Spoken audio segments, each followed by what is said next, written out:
Hello, everybody, and welcome back to OMB Reviews. I am the critic who is a cynic, and welcome back to the Good Morning Asgard podcast.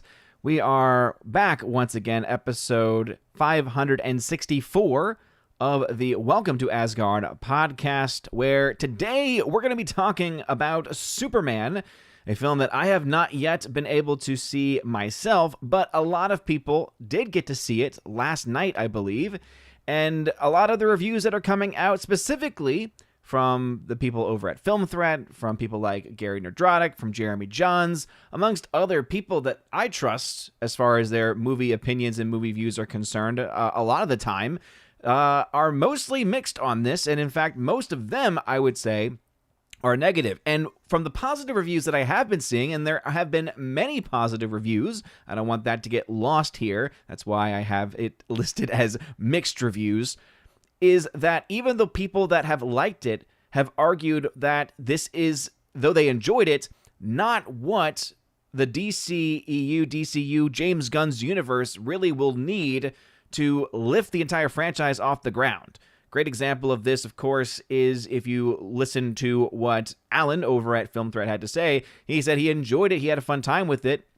His daughter did not like it, but that even though he enjoyed it, he did not really see the vision that was put forward in the film as being a sustaining property. And that is where really I think the big mix comes in, is not only do you have people that are not liking the film, right? I just listed a bunch of people.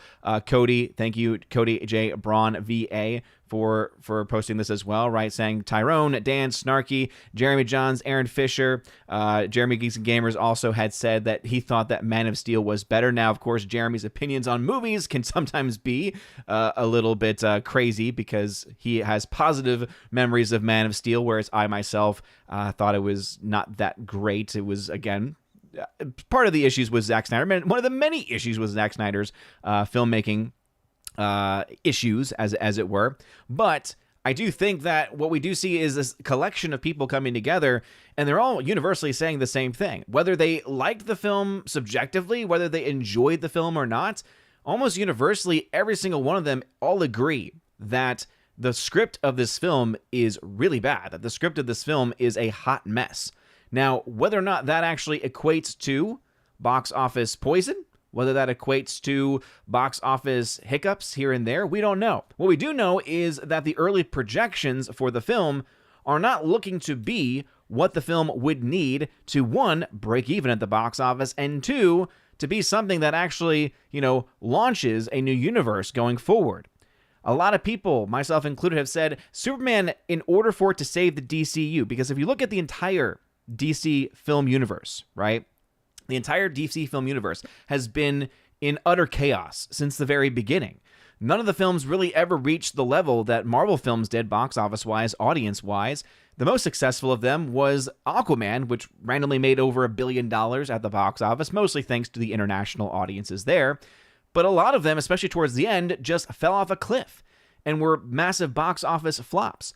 Now you have this new DCEU trying to be launched, but then you have a lot of confusion here as well. You have the Matt Reeves Batman universe, which apparently is separate from everything else. You had the Joker universe, which of course also was from the very beginning said to be separate, but that also does create that level of confusion as well. And now you've got Superman in here, and James Gunn, who's supposed to be the unifying figure, who's supposed to be the guy bringing all the things together, trying to fit all the pieces of the puzzle together, honestly seems to be just making things that much more confusing. Because of, there's this Elseworlds stuff, right, with Matt Reeves' Batman and other projects, but then there's Peacemaker, which is kind of tied into this universe in a way, and then there is Creature Commandos, which is also tied in to this as well. And it just honestly feels like a big mess. And that is, I think, where box office could be impacted. Because enjoying a film, good word of mouth, this film I do think is going to have that. I think audience scores are going to be pretty high for this film. We already have like 17 or so reviews over on Critic List. Critic List right now is a rad, so that is a good positive sign. That being said, positive reviews, good word of mouth, does not automatically make a film a financial success. The budget of the film has to be factored in. The marketing cost And there's some there's some projections out there. There's some reports that they spent $200 million on the marketing alone for this movie.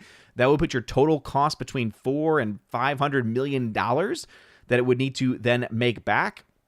Meaning this film either has to make around $600 million, that's where I have the current break-even point for this movie, or upwards of $1 billion just to, again, break even.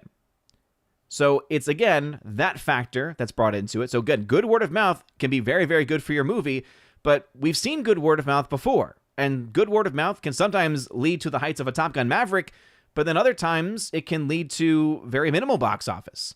I think F1 is a great example of that, right? That film's going to probably top out around $500 million, which for that movie is okay. For the budget of that film, again, not as good as it probably should be for that film. But we also have talked about how the financials of that movie are in a very different category because of the people involved and because of the deals that were made with Apple being involved, of course, distribution deals going to Warner Brothers, etc. We're not really having that same thing here, right? This is all Warner Brothers. This is a very much in-house production. And so those kinds of costs are going to create a lot of issues for this movie. And based off of the early tracking, the movie is likely to only make around $600 million globally. Now, again, this is early tracking. These could easily change. If the movie ends up being this smash box office hit, makes $300 million this weekend, okay, now we're off to the races. Now $900 million could be on the table for the film. But as of right now, the tracking is around $200 million globally. This is also a movie that is getting a universal open, meaning that it's going to open in every market, the domestic market, the international market, everywhere at the same exact time. So this is not going to have that delayed release of, oh, just wait until this film releases here. Just wait until then. If the movie makes a lot of money this weekend, that's going to set the stage for its future. If the film makes a decent amount of money this weekend, and again, by these numbers, I mean comparable to your budget and comparable to your expectations.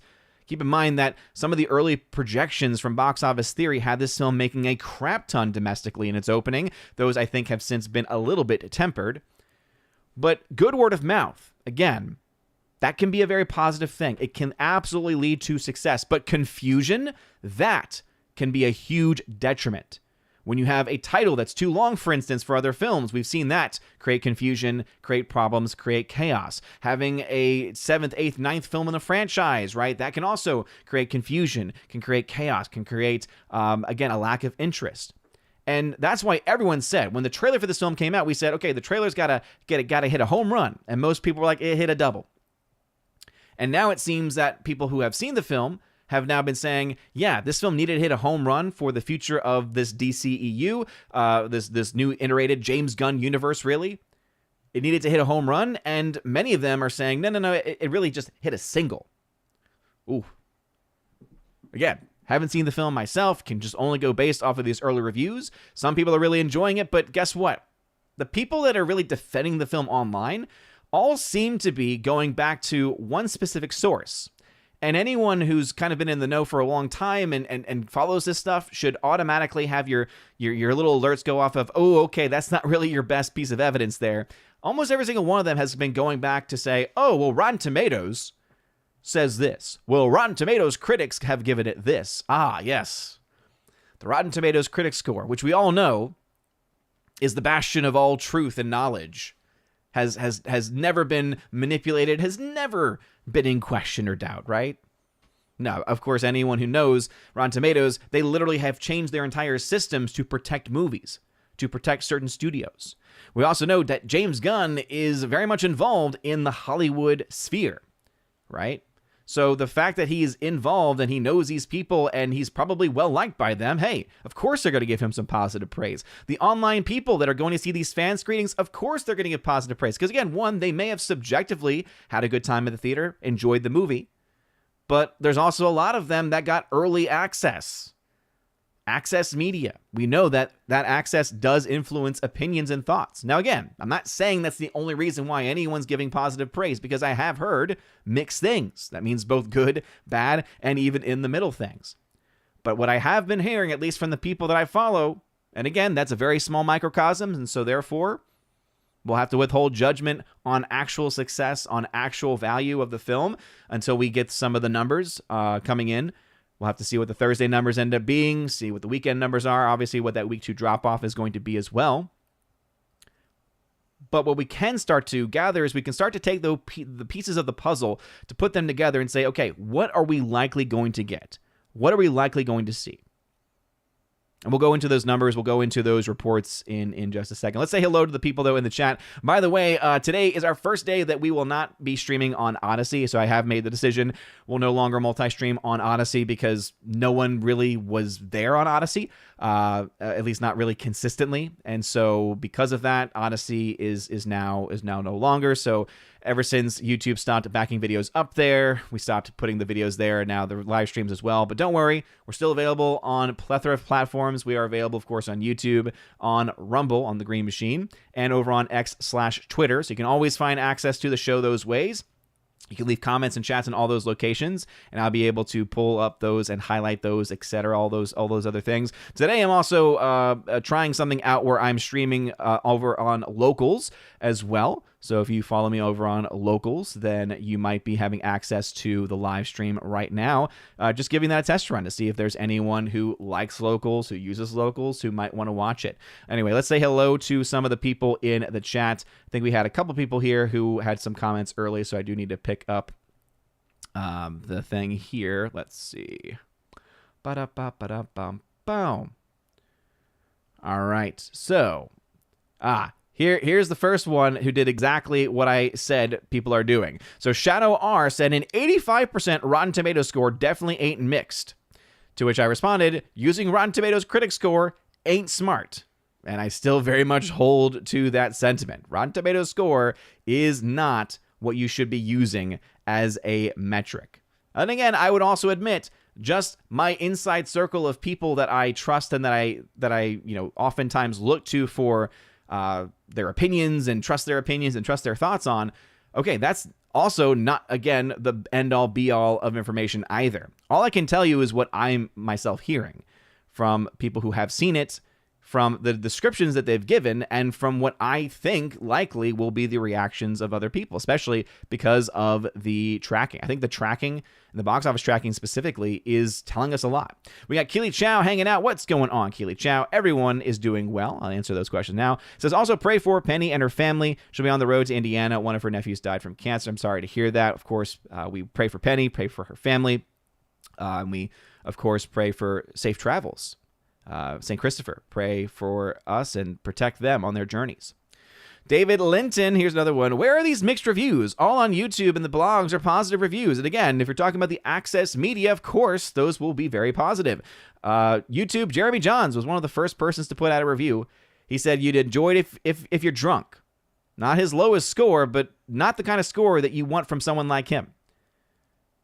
Because he has a lot of influence. Doesn't mean that people are just going to up in arms, not see the movie because of his thoughts, but it does influence people. Rotten Tomatoes still has some influence. Not as much as it used to. Rotten Tomatoes used to have heavy influence, but ever since they started just, again, going crazy with their changes and everything like that, people really just don't trust them to the same extent anymore. Jeremy Johns, though, very trusted. I don't think Critical Drinker has gotten his review out yet. I don't know if he's been able to see it yet, but something tells me this is probably not the kind of movie that he will enjoy. But again, we'll have to wait and see. Gary, Nerdrotic, got to see it and didn't hate the film, but also didn't like the film either. Jeremy Geeks and Gamers, similar story there, but he even went on to say, hey, he thought Man of Steel was a better movie. So that, again, is just all data I'm putting together, tried to say, it seems to me, and again, in the same group of people, again, Gary was on a panel last night with the Film Threat crew, with a bunch of people, not just Chris Gore, not just Alan Ng, like other people too, Dante and others. And the general sentiment, even from those that liked it, was, yeah, the story was not good. Yeah, we don't see this really as being the home run that it needed to be to really put things forward. Because if the film's box office was not great, if it at least was able to hit a home run, right, and to set and establish stuff for the future, that would have been enough. But if you're now looking at a movie that's not doing that, at least according to some of these early reviews, and is right now tracking to not do the box office that it really needs to, it needs to at least break even, guys. I mean, come on. Not to mention, people are going to say, hey, is it going to make as much as Man of Steel? Is it going to make as much as those other DCEU movies? And this is the episode when I hated those movies. I am not a Zack Snyder fan at all. Zack Snyder is an atrocious filmmaker, in my opinion.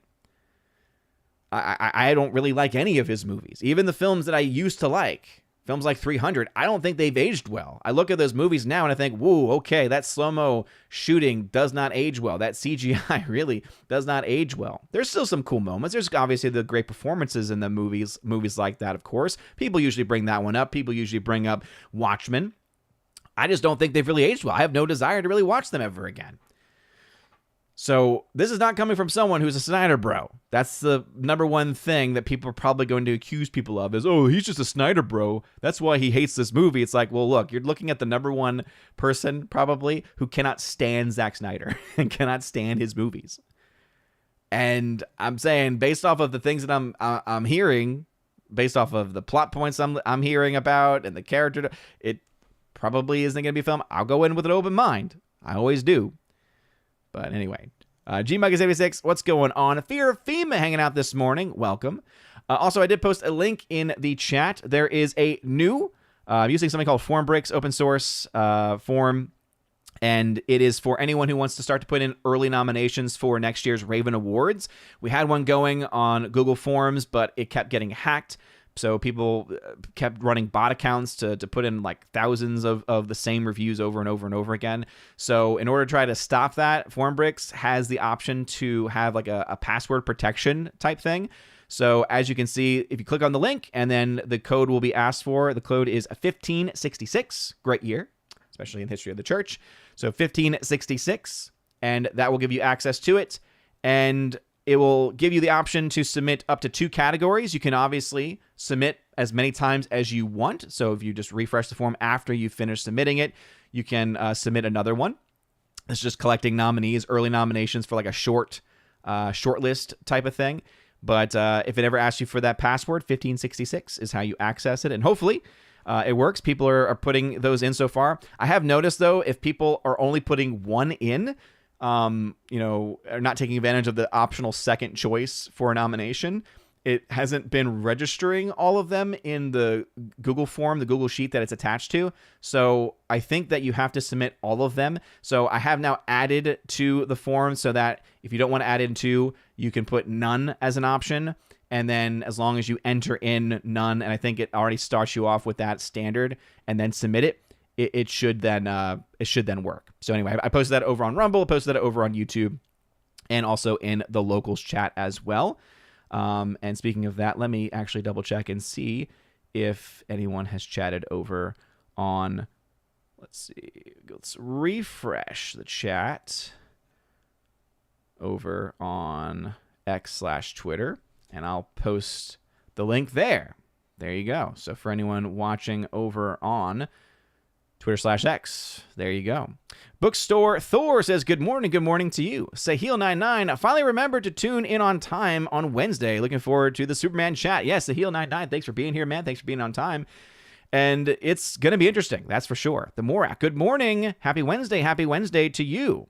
Thank you for being here. And on this Wednesday, let me see, according to my handy-dandy calculator, what am I even saying? It is the Feast of St. Thomas More. Well, this makes me sad because it's listed as a Feria Day. Why, even in the traditional calendar, St. Thomas More did not get a more formal feast day? That makes me sad. But it's the Feast of St. Thomas More and St. Veronica Giuliani. So, St. Thomas More, pray for us. Awesome saint, St. Thomas More. Kincaid Rumsky, do you think... What's going on, man? First off, thanks for always being so supportive over on the Green Machine. Do you think Superman will make $1 billion like Aquaman or fall way short like Captain Marvel? It's going to be between those two, if I had to guess, Kincaid Rumsky. And because of that, we'll start off with some numbers here. And of course, if we're going to talk about numbers, we've got to get things set up. We've got to get things just right. And so let me just make sure everything is correct. Yes. Okay. So we're talking about numbers here. So you know what that means? You know what time it is. To see a real mathematician at work.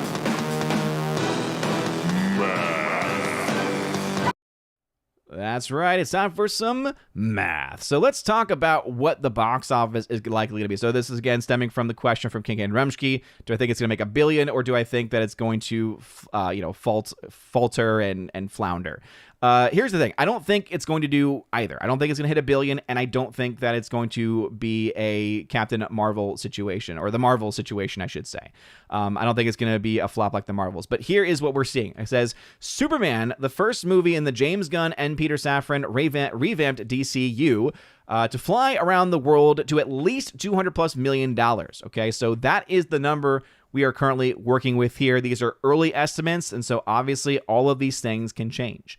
He goes, this article is always funny. It's from Tony and Nance over at Deadline. Oh, good gracious. Even more amazing and audacious here, Gunn bet on himself writing, directing, producing the movie that lights the wick to a new era at DC following dark tone era of Zack Snyder and Christopher Nolan. After a rapturous premiere on Monday night and reviews this morning of 85% certified fresh, hopefully there's no reason for anyone in Burbank a lot to sweat. Hopefully, they say. Studio sources tell us that the Superman will see at least 200 million globally, starting at 60,000 global screens, split evenly between domestic and overseas. So they're predicting a $100 million domestic opening and a $100 million international. Now remember, the Minecraft movie made $300+ million globally in its opening weekend. Lilo and Stitch made over $300 million in its global opening weekend. We also just saw recently with Jurassic World Rebirth, over $300 million made in its global opening weekend. So hearing 200 million, that's not that impressive in comparison, right? The other issue is this. Remember, most films tend to make 3 times their, on average. This is the average of where most films fall, right? So most films on average will make 3 times their global box office start. So if 200 million is indeed the start for it, that would mean what? $600 million is your end point. Okay, well, that's going to be very interesting to watch. Now, let's say instead it gets to 250. Okay, now we're cooking with some gas. Now we're talking closer to $700-ish million. Okay, let's say that 700 to 750. Let's say that it's actually does boost itself all the way up to 300 million. I don't think that's what anyone is really thinking at this point. But again, who are we to say? It's still very early. Okay, now 900 million gets onto the board. We just don't know yet. But I will say having a starting point at 200 million is not the best and not the place that you really want to be, right? And in 2025, you want to be the biggest movie or one of the biggest movies of the year. You want to be in contention and up against those other 3 movies that I just mentioned, right? That had $300 million global starts. The other issue is that this is including IMAX screens. This is including all international markets. There aren't any that I'm aware of that are taking a back seat. If we go over to thenumbers.com, right, we have all the territories here. And look, you have all the major territories listed, and they're all opening today, the 9th, or as late as the 11th. There's no late bloomers here. Okay, even Japan, which is sometimes one that takes a little while. Guess what? Even Japan is opening up on this weekend, right? China also opening up this weekend. So there are not going to be any major markets that they're going to be able to say, oh, just wait until it gets out here. No. So again, Jurassic World, $322 million global opening. Now again, I do think that they are being very disingenuous with the reporting on that movie. I've already given a lot of detail about why I think they're being disingenuous and all the nonsense in their reporting. But what we can say is that when you compare 200 million to 320 million to 313 to 318, those are for the Minecraft film and for Lilo and Stitch live action. That's quite a stark difference. It goes on here to say, stateside, we're hearing that pre-sales are around 20 million, which is ahead of Gunn's Guardians film, which opened to 118 million, and behind fellow 2023 release of Ant-Man and the Wasp: Quantumania, which was at $106.1 million. Now, that is a very, very interesting statistic. It's also why pre-sales are not everything. Because based off of that, we would say, ooh, if it's behind Quantumania, which ended up being a box office flop, not just because of its budget, but because it just didn't make much of anything, that's not a good place to be. However, we know that we do know that Guardians of the Galaxy Volume 3, which, again, it's ahead of Guardians 3 ended up making 118 million in its opening weekend, and also went off to leg out to what, 850 million plus. So again, very, very big box office for that movie that no one was really expecting, because the word of mouth wasn't, universally amazing. It was positive, much more positive than it was for Volume 2, that's for sure. But clearly it was enough to will that, right? With the bigger issue with 2023 for Guardians box office 2023 was that it was coming off of some really bad movies, right? It was coming off of the Marvels. It was coming off of a lot of the issues surrounding the MCU at that time, right? And so where it's going to open, again, you're talking about two different movies, and it doesn't seem to make a lot of sense, right? It's ahead of Guardians Volume 3, which made more than Quantumania, though Quantumania's pre-sales were better than Galaxy Volume 3. So that's where we're going with this. It says, stateside rivals, some tracking firms and exhibitors' internal estimates believe that Superman will fly to $115 to $130 million. Now, I think Box Office Theory had the numbers even a bit higher than that, but that's, again, fairly good for a domestic opening weekend. But where does it end in its total global opening? Now it says, what could put this over the top? Reviews, which currently stand at 85% certified fresh, roughly equal the rating of the original movie. Oh boy. That will convince the adults to go see the next rendition. Will it? This is the bias here of Deadline, okay? Because they're insinuating and assuming that adults care what Rotten Tomatoes has to say.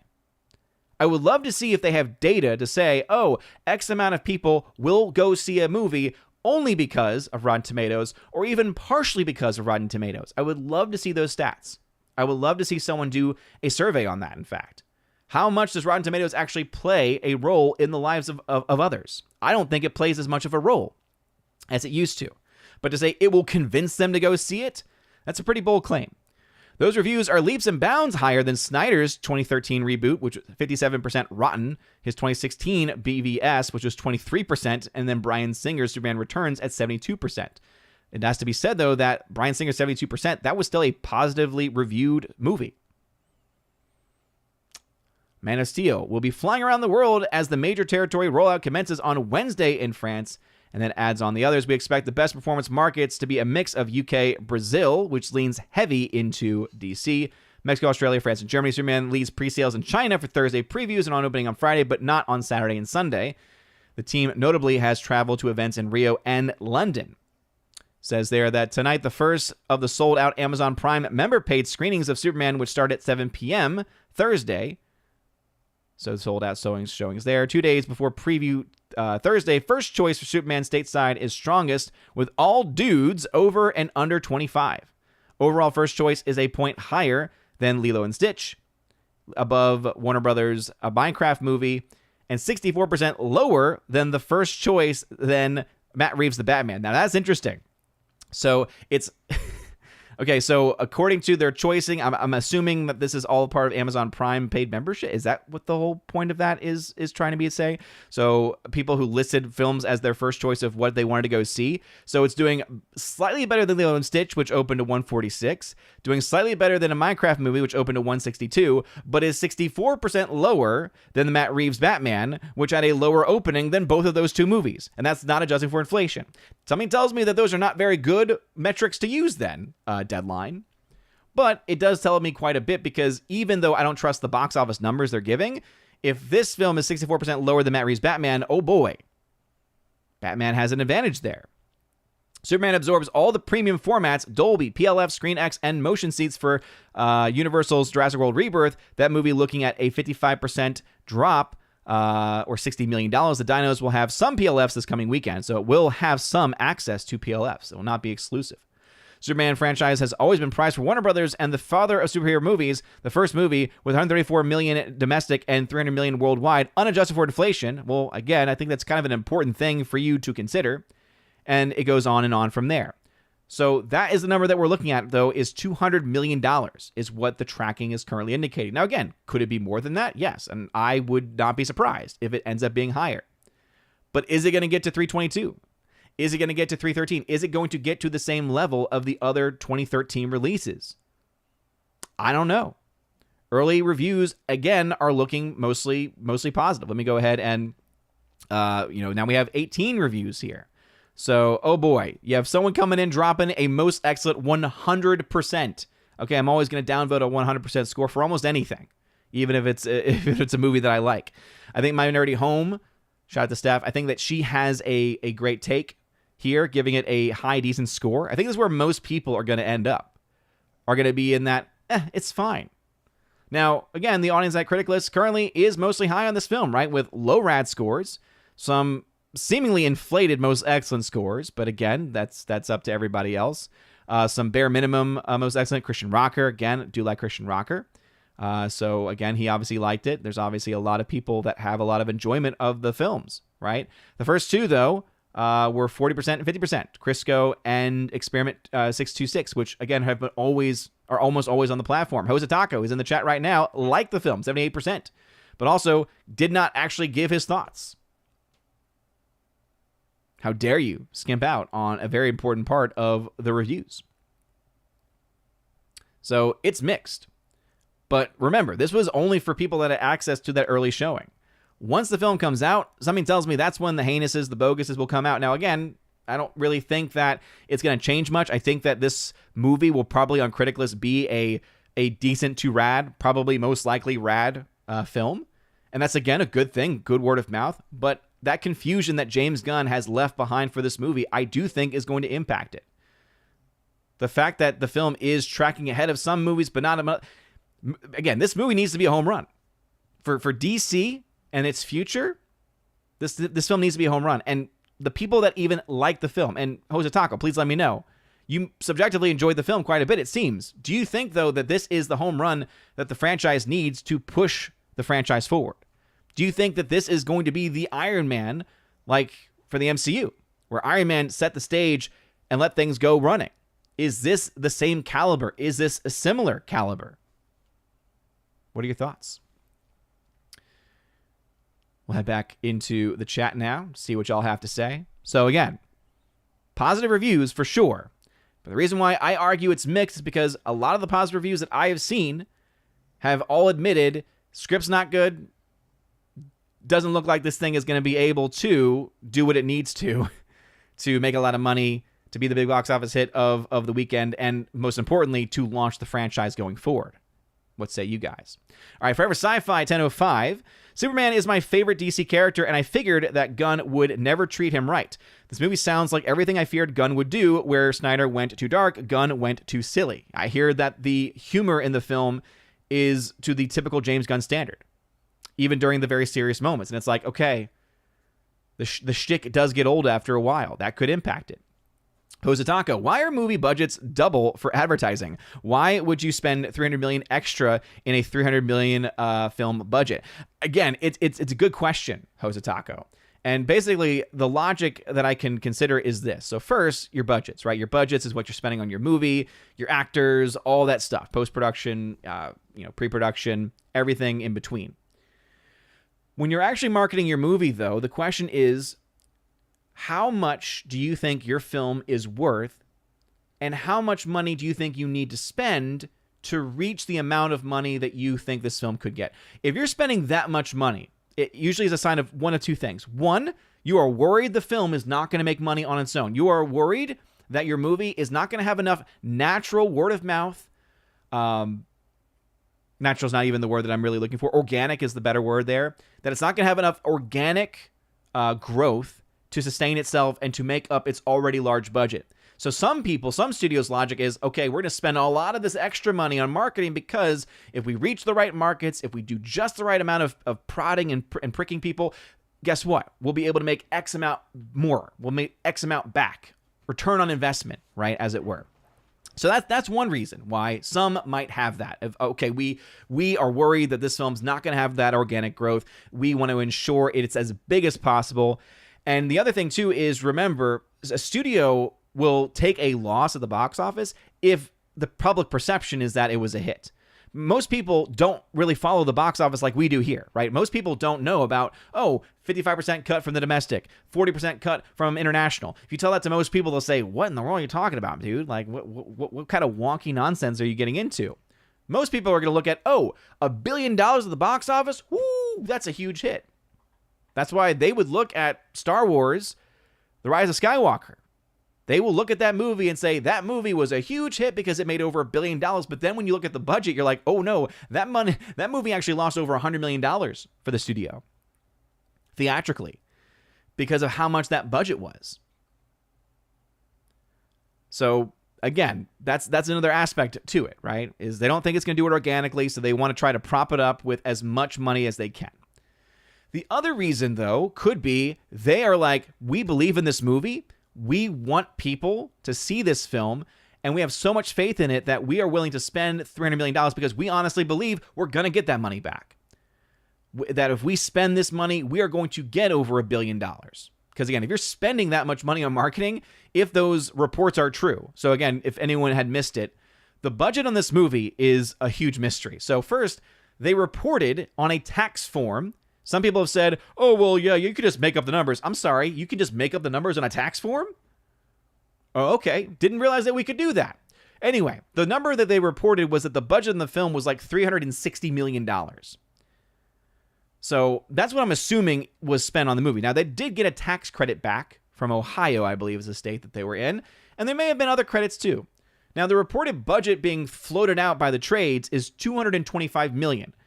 If you actually look at it's Wikipedia, so you do have to check the sourcing. The sourcing is good, though.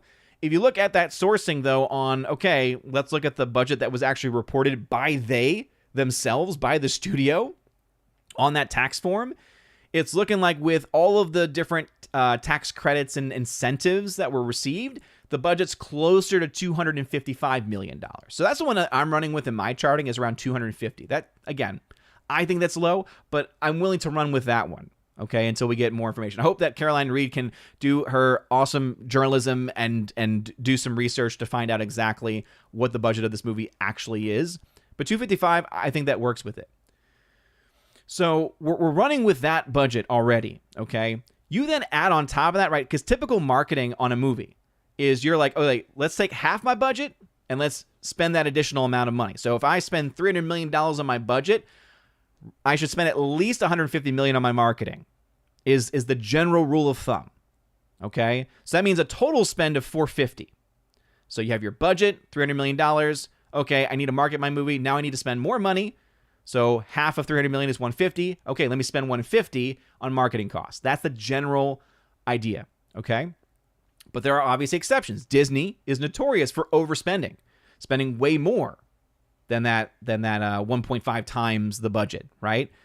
It's looking like the reports are suggesting that they've spent at least $200 million on the marketing for this movie. Now, always grain of salt I want to say when it comes to marketing, this is why it drives me nuts. I almost always stick with the 1.5 because that's the general standard, right? But the issue with sometimes these reports is that sometimes they don't actually specify, okay, how much of this is actually them spending money versus how much of this is like a deal they're making with a brand where there is a mutual beneficial relationship there, right? They get something, you get something back. It's hard to quantify what net spend that would actually be. So that's why typically I, again, either ignore those or I normally will, try to adjust those as they are. But anyway, that's the reason why they would typically spend that much money though. And in general, they would spend about half of the budget in addition to the budget. So that's why your total spend, so budget and marketing, your total spend is usually budget times 1.5. So $300 million movie usually has a total spend of $450 when you account for marketing. And again, there's exceptions, but that's the general rule because that typically can account for, right, if you're spending more on your marketing, any incentives that you might get or any of the deals that you might get. So anyway, the Georgia Dog, I saw that you had subscribed, so thank you very much for being here. Good morning to you. Jay Price at 10:15. Jeremy Johns said, how you feel about James Gunn will determine if you like the movie or not. Yeah, based on what I've heard about the plot of the film, it seems that, and this is not really spoiling much of anything because it seems implied in the trailers, that this is basically a Superman movie that's trying to tell a bit of James Gunn's life story. Because apparently the enemy is really the internet, is social media, cancel culture, right? We already knew cancel culture was going to play a role in it, but it's like, oh, okay, so you're just being like, yeah, I got canceled. Oh, that'd be a good superhero movie. That'd be a good Superman movie. okay, you can make your movie and then you can make people laugh because you have jokes and stuff and you can cast some really good actors and everything. But if that's all that it is, if it's a funny attempt to tell your life story, that's not going to bring in people for the long haul, right? That might make people come to this movie. Is that going to say people are going to like, oh, DCU is established, I am ready for the rest of it? I don't know. I do not know. Margaret Baguette tagged to say, hey, Odin, you picking up any physical media for Amazon Prime days? I'm not really seeing a whole lot of physical media sales specifically. So let me pull up, because I use the app My Movies. It's really good at keeping track of these things. Yeah, so I'm not really seeing any new deals or new sales that really would pique my interest. A lot of the stuff is I already own or is stuff that I have no interest in. I know that I did pre-order Serenity on 4K, so that's one that's coming in soon. But other than that, let me see what other, because I bought some other things for the sales day, because we got wasps around the house. I got something for that, a new backpack, and things of that sort. But as far as physical media is concerned, let me see. Barry Lyndon. I got Barry Lyndon coming in. Serenity on 4K coming in. I also have, what's this one? To Catch a Thief also, but those are previous sales prior to. So nothing specifically for Prime Day in the summer. But yeah, hopefully that answers that question. Geek264, Jeremy John's review of Superman really tamped down my expectations of Superman, and I'm a big Superman fan. Yeah, again, Jeremy John's is a huge channel. He is going to impact some people. Again, whether or not it's going to be a large enough audience impacted to make a huge difference at the box office, it's hard to say. It's hard to quantify. Again, it'd be awesome if someone actually did surveys of what motivated you to see this movie. Was it the trailers? Was it a reviewer? Was it the critics on Rotten Tomatoes? I'd be interested to hear that. It's like $1 million idea for someone who has the know-how. All right, Guy, what's going on, Guy? Says, good morning. I think Superman will open higher than Man of Steel. Well, depends on whether you're adjusting for inflation or not, because it's very easy for a movie to do well. Right? It's very easy for a film to do well when you're using older metrics, right? Now, let me go ahead and try to get some numbers in real quick, just so that we have a bit of a baseline, right? So let's put in Man of Steel. I think that is a fair film to put in this comparison. Obviously, it's the one that's been brought up, but then we'll also put in like Batman v Superman as well, and even Justice League.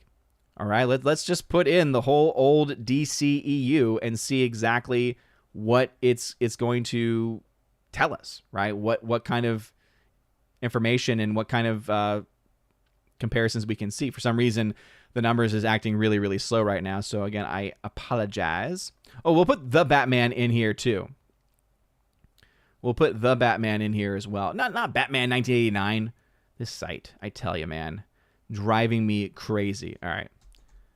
Batman v Superman Dawn of Justice, and then let's put in the Batman from 2021. Let's just do those because the site's acting weird, okay?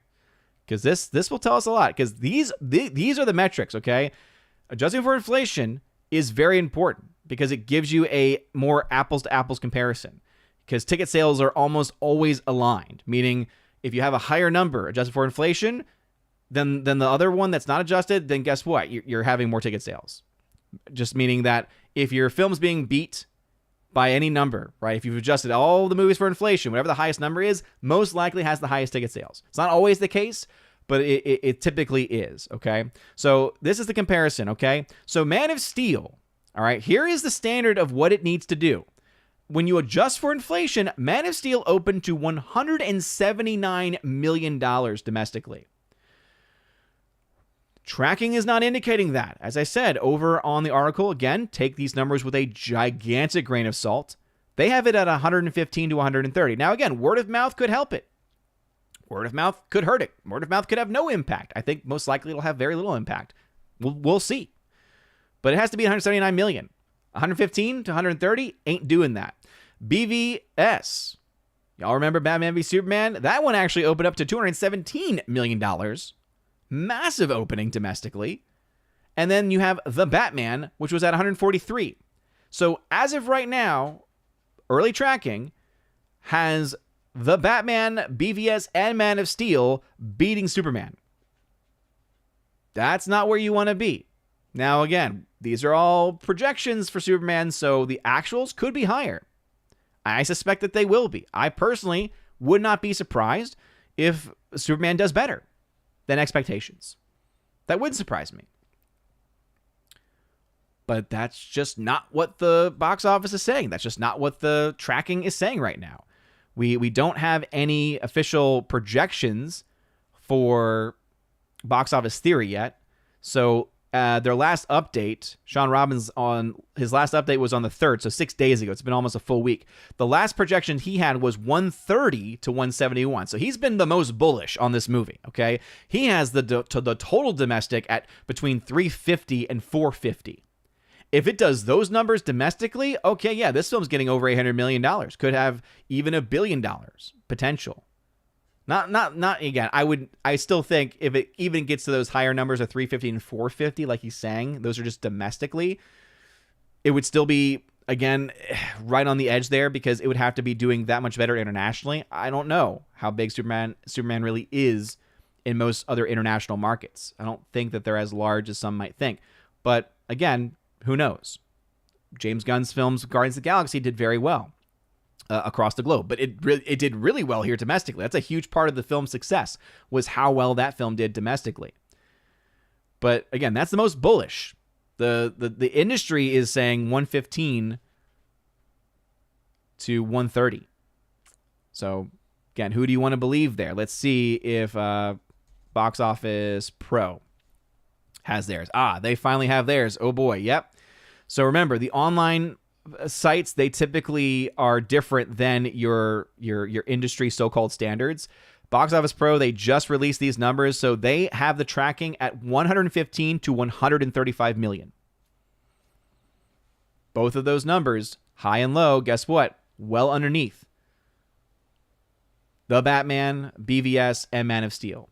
Now again, that doesn't mean anything as far as the film's going to be a failure or anything like that, because hey, the film could leg out.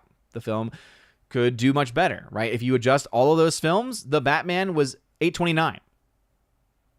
Is it going to beat Matt Reeves' standard based on the numbers currently being projected? No. Man of Steel, when you adjust for inflation, almost made it to $1 billion, actually. Is it going to beat that? I don't think so. BVS, 1.1 billion when you adjust for inflation. So it's hard to say. Now, again, they're running with this 255 budget, 225 budget. Again, it's at least 255 based off of all the reporting that we have.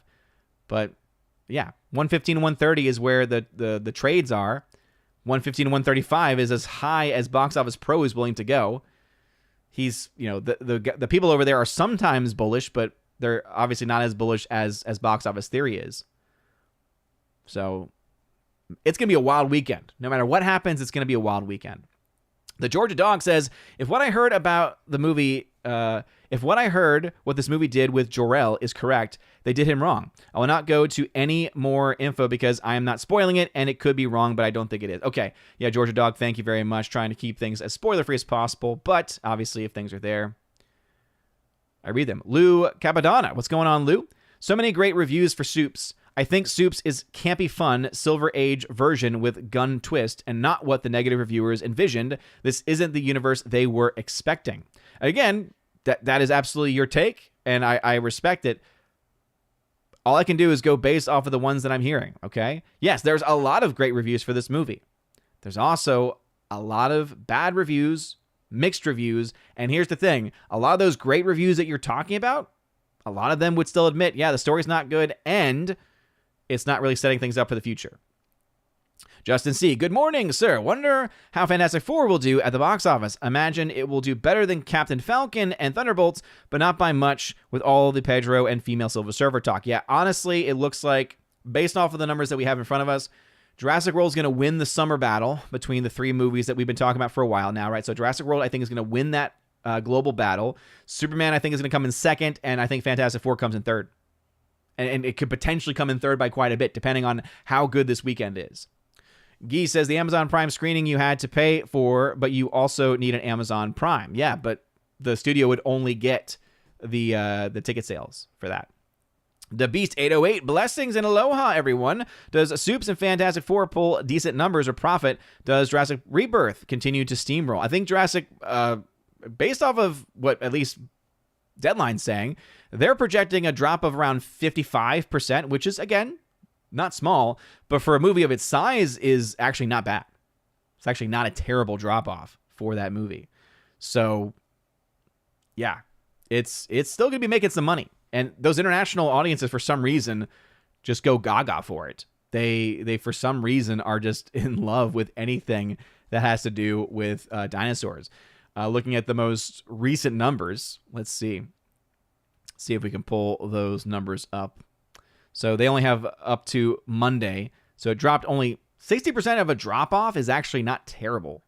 We're used to seeing a lot higher drop-off than that for your first Monday. But as of right now, it's at $334 million globally.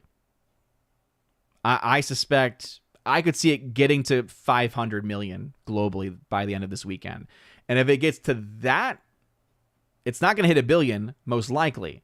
But 800, 700, 800, that's going to easily be on the table. Because if it gets to $500 million this weekend, that would mean in a best case scenario, it would hit $1 billion. I don't think it's going to hit that best case scenario, though, based off of the numbers that we're seeing, how lower the film is versus the other films in the franchise, things like that. Yeah. So that's what it's looking like for Jurassic World, I think. And going back to Soups, based off the budget, current tracking does not indicate it makes profit. Fantastic Four probably doesn't make profit.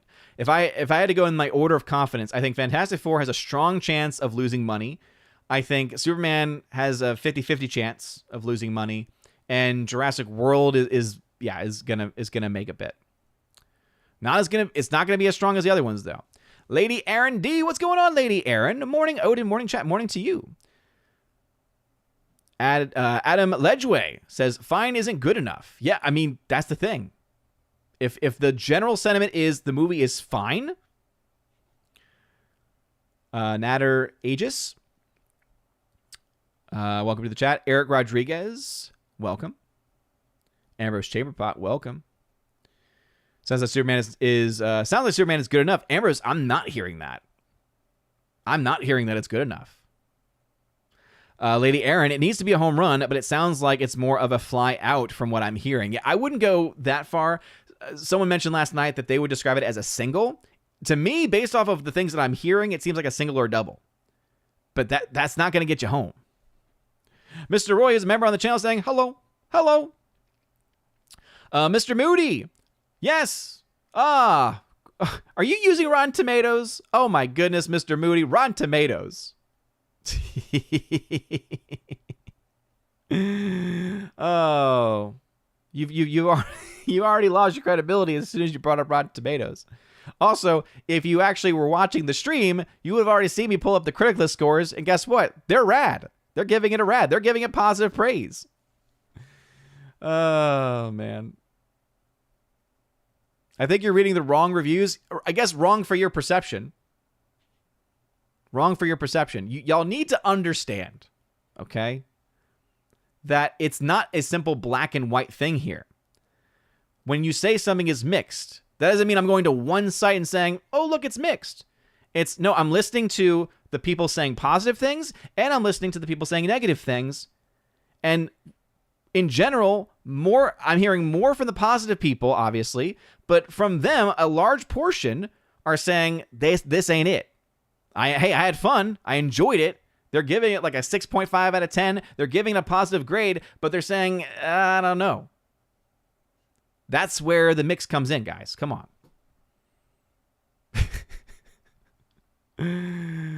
Oh, my word. Oh, my Lanta. By the way, if you have a comment or question, just put at Odin at the very beginning of the comment. At Odin. Let them know that you're trying to get my attention. Otherwise, I'll just say hi. Since we do have some newer people in here trying to vent some steam, I guess. Eric Rodriguez, welcome.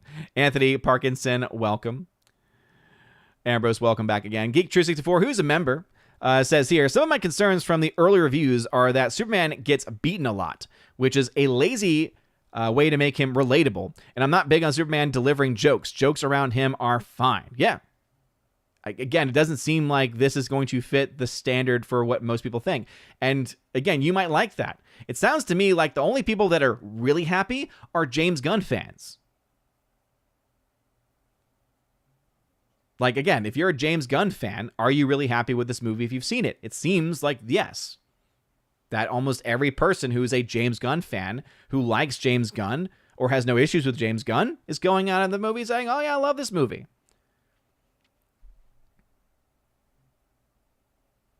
Anthony Parkinson, welcome. Justin C., welcome. All right, Kincaid Rumsky, thanks for tagging. At Owen saying, am I the only one who is hoping for more frugal spending, budgeting by Hollywood and even America in general going forward? I am right there with you. They don't need to be spending this much money to get this stuff done. And the standard has been set up by many more people than myself. The standard set is Godzilla -1. If they can do that for like, what, $15 million equivalent? I'm sorry, there is no excuse. Now, of course, the immediate answer is, well, that's because they don't have to deal with unions in the same way that we do. Okay, that sounds like we have the issue then that we probably need to address. English Batchers, welcome. William Liu, welcome. Geek264, who is a member, saying, I saw F1 in IMAX yesterday. First movie I've seen in the theaters this year. Definitely worth experiencing in IMAX. Great experience, solid movie. Yeah. Glad that you were able to see it. F1 is definitely one of the better films this year. Geek264, the original Point Break 4K Steelbook is on sale on Amazon Prime Day for $23, lowest price that I've ever seen for it. That's a bit high for an on-sale Steelbook, I think. At least for me. And Mac, what's going on? Actually, you do bring up a point. You didn't tag me, but this does bring up a point. So it says here, bought my ticket for 5:10 p.m. Thursday, 3 days ago, and hardly any tickets have sold. My theater is just not selling a lot of tickets, just checked. So here is always the issue with that. You're going to see a lot of that going around this weekend on social media. And this is where I will defend, not just Superman, I will defend any movie, okay? Anyone who tries to sell you on, here is a picture of my theater and how empty it is selling you fool's gold, okay? Because of various reasons. One, the showing, the time. That is always a factor. Some show times just don't sell very well because of work, because of school, whatever it might be. Okay, that's one thing. Second, your market, your individual theater has a volume, has a certain number of people that go on a weekly basis. So that might be normal for your theater at that time slot. So the only time you should ever listen to anybody, if anyone's going to post pictures, okay, and this drives me crazy, it's a huge pet peeve. If anyone's going to say, oh, look, my theater's so empty. Oh my gosh, look, it's 2 days out and there's still so many seats. Doesn't mean anything. Unless they can say, here's a picture of Superman 2 days out, and here's a picture of Guardians of the Galaxy Volume 3 2 days out. Same theater, same showtime, or relatively same time. If they can do that, then, okay, that's useful information. Because then it's saying, oh, at the same point of selling tickets, this is where this movie was. Oh, okay. Now I know. Now I can see. Because I could pull up any random theater and say, oh, no one's buying it. It's like, that's not really how you gauge that. That's not really a good way of gauging anything. So if you go to your theater all the time, you know exactly how many people go on a given day to new releases, right? There's that, for me, it's like, okay, what's that 7 p.m. IMAX showtime look like? Because that's usually that sweet spot. That's usually like the most sold time frame, right? That 6 to 7 p.m. time slot. Usually IMAX, whatever your premium format is. It's like, okay, what's the theater look like for that right now? And then compare that to other films at the same point of release. That will give you useful information. Anything else is just fool's gold. Keegan Rumsky, you haven't talked about Tony from Deadline in a while. Is he okay? I just mentioned him earlier in the video, man. What are you talking about? He was writing that article, Tony and Nance. I never go to the theater when it should be crowded. I'll wait. Yeah, and it will likely be crowded. In most markets, it's going to be very crowded this weekend. And here's the other thing, guys. I'm not saying the film is going to flop. I'm not saying that no one's going to see this movie. The question, though, of success, though, is this is trying to launch a new franchise. Is it set to do that? Based off of everything we're seeing and hearing, it does not seem like it's launching a franchise successfully. That's just what it seems like. Financially, okay, that budget is very, very high, so it needs to do really, really well. Based on the current tracking, same thing. Tracking is not looking as good as what it needs to be. We'll track it, though. I'll do a box office preview video sometime on Friday morning, most likely. And that way you'll get a better idea, right, of what the expectations are, because we'll have box office theories projections. He'll probably still have it be pretty bullish. He's been very consistent with these numbers, so he thinks it's going to do a lot. We'll see. We'll also get box office reports numbers as well, and we'll look at that, and we'll look and see if there's any updates to the deadline projections, because we'll have the fan event. Again, very limited screenings on Wednesday, or very limited screenings last night that were available. So yeah, we'll wait and see though. But hey, Geeks and Gamers Daily is about to start, so I don't want to step on their toes, because I'm not that kind of person to stream when other people are streaming, unlike others. Justin C, though, says, wonder if the new discount tickets on Wednesdays at AMC this July will help or not make a difference for the film's ticket sales for Superman. Yeah, I mean, if anything, it'll help the theater. It doesn't really make a huge difference in the long run for a given movie. The theater, though, it does help. Kane Rumsky, I missed Tony from Deadline. Being late today cost me mightily. Yes, it did. Masked Marvel, it sounds like an MCU movie with most of the positive reviews saying it was good. I had fun. I expect more than that from Superman. Yeah. It's like if you like James Gunn humor and James Gunn movies, you'll have fun with this movie. Okay, just because you enjoy it subjectively, again, does not, one, mean you're launching a new franchise, or two, that you're guaranteeing massive financial success either, especially with the budget that it has. So we'll leave it at that. We will, of course, do more coverage of this on Friday for a box office preview, and even more so with our box office breakdown this coming Sunday, where we'll tell you exactly what the fate of this movie is. Just look at that global number, okay? If we're close to $300 million, that's a pretty good start. If we're closer to $200 million, that's going to be some trouble. So anyway, let me know your thoughts if you're watching this back in the comments below, if I made any mistakes or anything like that. And again, we'll have to wait and see. I haven't seen the film. I'm not saying the film is good or bad. For anyone who's perceiving that, I don't know what to tell you. You might need to touch grass. But anyway, you guys have been amazing. I love the chat here in the mornings. This is going to be one of the last, I think we have maybe two more Wednesday shows, because summer is wrapping up. I can't believe we're almost halfway through July. It's making me very sad, because the summer has just flown away from me, it seems. And mostly I blame my Steam Deck, because playing some retro games on it has been too fun. I do need to get back to making some rosaries today, and also to watching some more original Star Trek. So I'm looking forward to doing that. And let's see what y'all's last things. Keely Chow, thank you. Steiner math is not the best math. It is Puff's math. You know that. Beast 808, thank you. Ambrose, better than Superman 4. Yeah, that's a great standard to set, right? Let's see. Jay Price, thanks for being here. If you're a FEMA, Ambrose again. Yeah, me too. At Publix, I was doing some shopping at Publix yesterday, and same thing. They had their whole display for back to school, and I'm like, no. As a teacher, it's like, I just want to stay in summer for a little bit longer, because I love teaching. So it's like, I'm excited to go back. I'm just not ready to go back yet. I need some more summer. I've had too many distractions and disruptions so far. So anyway, thank you all very much for being here, though. Smash the like button. Go check out the guys over on Geeks Gamers Daily. I'm sure they'll be talking about this stuff as well, giving their thoughts on Superman and the box office. But just, again, reference back to this video, because I think that we did cover a lot of important factors here and comparisons, right? The standard is very high. If this film is not hitting the same numbers of the Batman or of the Snyder Superman films, adjusted for inflation, and I'll do a comparison chart. I'll try and get that ready for Friday, so that way we'll say, hey, how many tickets were sold on those opening weekends? That's going to be a huge factor here. So anyway, thank you all very much. I have my July shoutouts video ready to go. Not too many changes there, but hey, you guys are awesome, amazing, beautiful people. Have a wonderful rest of your day, a blessed Wednesday. And I'll see y'all in my video on Friday. As always, God bless.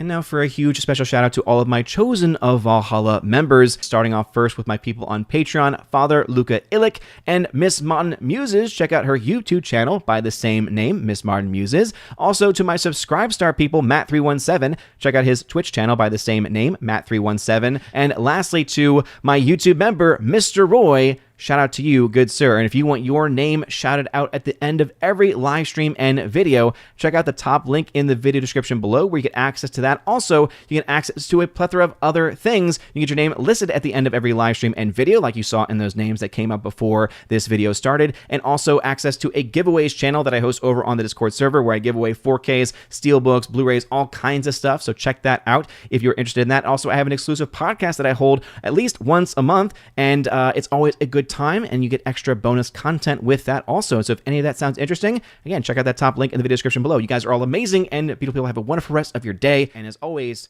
God bless.